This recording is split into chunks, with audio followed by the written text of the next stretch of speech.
ஒரு இதுல எடுத்து வச்சிருங்க. விவேப் போட்டுக்குங்க. அதுக்கப்புறம் 1 மினிட் கேண்டிலா மாத்திக்குங்க.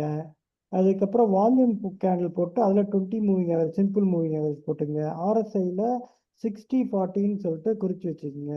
ஓப்பன் இன்ட்ரெஸ்ட் போட்டுட்டு அதில் moving average 20 simple moving average வரைஞ்சிக்கோங்க. எப்போல்லாம் வந்து கேண்டில் வந்து விவேப்புக்கு மேலே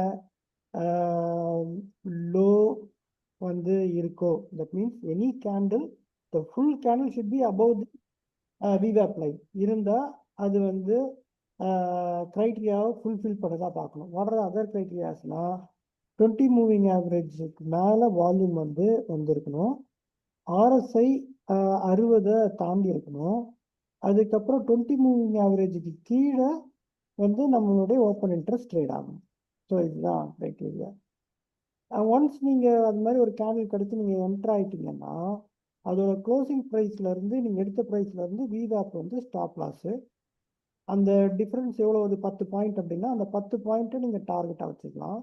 once you hit the target depending on situation நீங்கள் அடுத்து ஒரு 10 பாயிண்ட்டுக்கு அதையே ஸ்டாப் லாஸாக காஸ்ட் வச்சு நீங்கள் வந்து மூவ் பண்ணலாம். கரெக்டாக sir? Okay sir. Second 10 point எவ்வளோ? 5 பாயிண்ட்.